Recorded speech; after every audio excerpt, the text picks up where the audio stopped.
అయ్యా, ఇంతటితో కార్యం ముగిసింది.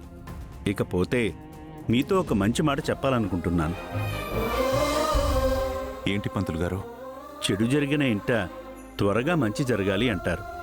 మీరు తక్షణం ఒక శుభకార్యం జరిపించాలి. ఇప్పటికిప్పుడు మా ఇంట్లో శుభకార్యం ఏముంది పంతులు గారు? ఒక మరణానికి వీడ్కోలు పలికారు, అలాగే ఒక జననానికి స్వాగతం పలకండి. అర్థం కాలేదు పంతులు గారు. మీ కోడలికి సీమంతం జరిపించండి అయ్యా.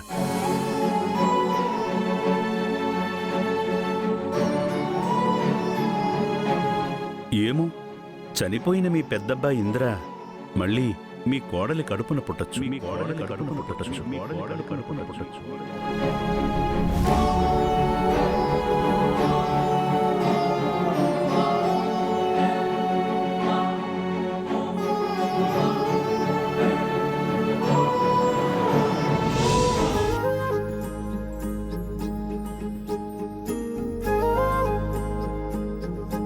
చాలా థ్యాంక్స్ అహల్య గారు.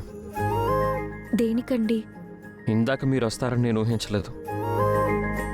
నాన్నను ఒప్పించి ఇంద్ర కార్యంలో నేను కూడా పాలు పంచుకునేలా చేశారు. అది మీ హక్కండి. ఇంద్రగారిపై మీ నాన్నగారు ఎంత బాధ్యత తీసుకున్నారో అంతకు మించిన బాధ్యత మీరు తీసుకున్నారు. అంత పెద్ద బాధ్యత మీ తలపై ఎత్తుకున్నందుకు ఈరోజు మీకు ఏ గుర్తింపు లేకపోవచ్చు. కనీసం మీ హక్కునైనా కాపాడాలని నేనొచ్చాను. ఎప్పుడూ ఏదో ఒక భయంతో ఉండే మీకు అంత ధైర్యం ఎలా వచ్చిందండి? మా నాన్నగారి ముందు అంత ధైర్యంగా ఎలా మాట్లాడారు? నాకంత ధైర్యాన్నిచ్చింది మీరేనండి. నాకు మీ వల్లే జీవితం పైన ఆశ, మనుషుల మీద నమ్మకం కలిగింది. సమస్య నుంచి పారిపోకుండా పోరాటం నేర్పింది మీరే. నేనేం చేసినా నా వెనుకున్నది మీరే. నేను మీకేం నేర్పించానో నాకు తెలియదండి, కానీ ఈరోజు నేను ఇలా ఉన్నానంటే అందుకు కారణం మీరే. నేను ఈ మాట మీతో ఎన్నోసార్లు చెప్పుండొచ్చు, కానీ మీతో ఇంకొక కొత్త మాట చెప్పాలనుకుంటున్నాను. ఏంటండి? మీ వల్ల నేను చాలా సంతోషంగా ఉన్నాను. అదేంటి? నా వల్లే కదా మీకు చాలా సమస్యలు, ఎన్నో మాటలు అవమానాలు పడుతున్నారు అని మీరు అనుకుంటున్నారు. అది అబద్ధం. మీ వల్ల నేను చాలా హ్యాపీగా ఉన్నాను, అది నిజం. ఆ నిజాన్ని మీరు ఎంత తొందరగా నమ్మితే మీరు కూడా నాలాగా అంతే సంతోషంగా ఉంటారు. నన్ను సంతోషపెట్టడానికి మీరు ఆ మాట అంటున్నారు. లేదండి, మనం ఒక మంచి పని చేస్తే దానికి ప్రతిఫలంగా మనకి తిరిగి అదే సంతోషం దొరుకుతుంది. అంతెందుకు, ఈరోజు మీరు నాకు మంచి చేశారు. మీకు సీమంతం చేయమని పంతులు గారు చెప్పారు.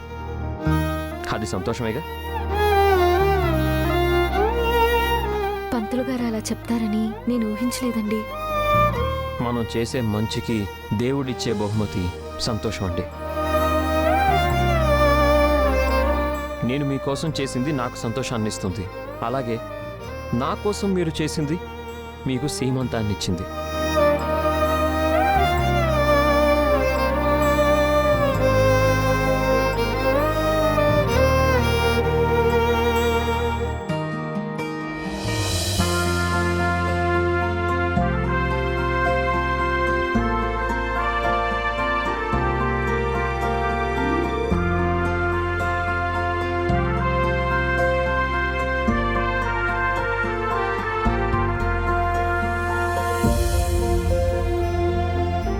ఆ బ్యాంగిల్స్ చాలా బాగున్నాయి కదండి?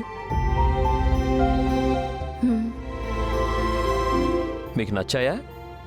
రేట్ ఎంత ఉండొచ్చండి? ఎంత ఉంటుందండి? మహా అయితే ఒక 3 లక్షలు ఉంటాయేమో. బంగారం రేటు పెరిగింది కదా. అమ్మో, అంత ధర? మరీ అంత విలువ చేసే అంతగా ఏం బాగోలేవులేండి.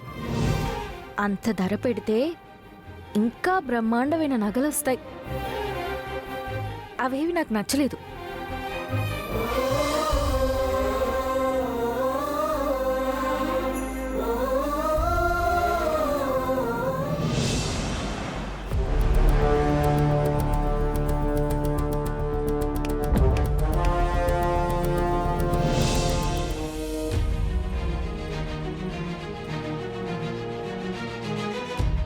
ఏంటవంతిక, కొత్త చీర కొన్నావా?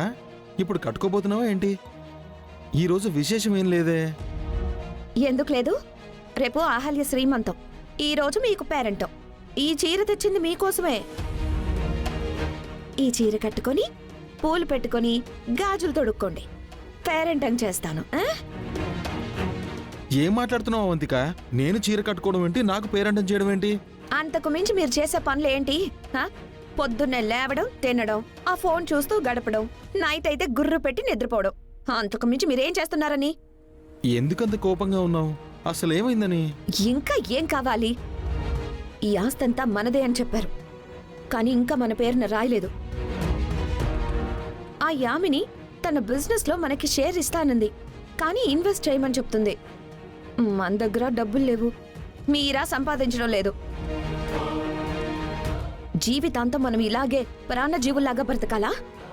నీ బాధ నాకు అర్థమైంది, కానీ ఏం అర్థమైంది మీకు? రేపు అహల్య శ్రీమంతం అంటున్నారు, పిల్లాడు పుట్టగానే బార్సాలంటారు, వాడు పెరిగి పెద్ద కాగానే ఈ ఆస్తి అంతటికి వాడే వారసుడని అంటారు. ఆ తర్వాత మీరు నేను మన బుజ్జిగాడు చేతిలో చిప్పు పట్టుకుని అడుక్కు తినాలి. అంతదాకా మనం ఎందుకు తెచ్చుకుంటాం? అప్పటికే ఆస్తి మన పేరు మీద రాయించుకుంటాం కదా. ఆ అహల్య ఉండగా అది జరగదు. గౌతమ్ గాడు సంతకం పెట్టడు, దాన్ని లేపేయాలి. ఆ ప్రయత్నం కూడా చేసి ఓడిపోయాం కదా మనం. ఒక్కసారి కాదు, అనుకున్నది అయ్యేంత వరకు ప్రయత్నం చేస్తూనే ఉండాలి. యుద్ధం గెలిచే వరకు దండయాత్ర చేస్తూనే ఉండాలి. ఇప్పుడేమంటావు? అహల్య మీద ఇంకోసారి అటాక్ చేద్దామంటావా? ఈసారి అహల్య మీద కాదు, దానికి పుట్టబోయే బిడ్డ మీద చెయ్యాలి. అయినా ఇంకా పుట్టని బిడ్డ మీద దాడేలా చేస్తాం? ఆ బిడ్డ పుట్టకుండా చెయ్యాలి అంటున్నాను. కడుపులోని పిండం కడుపులోనే కరిగిపోవాలి అంటున్నాను. అదేంటి? మన టార్గెట్ అహల్య కదా. దాని కడుపులో బిడ్డ ఉన్నంత వరకే దానికి ఇంట్లో విలువ. పుట్టబోయేది ఈ వంశం వారసుడని, తను మునిమనవడని మా నానమ్మ వెనకేసుకొస్తూ మనల్ని వెనకే పెడుతుంది. ఒక్కసారి గనక దాని కడుపులో బిడ్డ లేడనుకో, అది చెత్త బుట్టతో సమానం. మా నానమ్మ దాన్ని జుట్టు పట్టి ఇంట్లో నుంచి ఈడ్చి బయటికేస్తుంది. అలా దాని పీడ మనకి విరుగుడవుతుంది, ఆస్తి మనదవుతుంది. ఐడియా బాగుంది, కానీ పుట్టబోయే బిడ్డని ఎలా? అదే ప్లాన్ చేస్తున్నాను. రేపు శ్రీమంతమని, పుట్టబోయే బిడ్డకి స్వాగతమని అందరూ అనుకుంటున్నారు, కానీ మనం ఆ బిడ్డకి సెండ్ ఆఫ్ ఇవ్వాలి. అర్థమైందా? అర్థమైంది అవంతిక.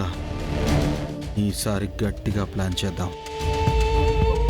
రేపు జరగబోయేది అహల్యకి సీమంతం కాదు, పుట్టబోయే బిడ్డకు తద్దినం.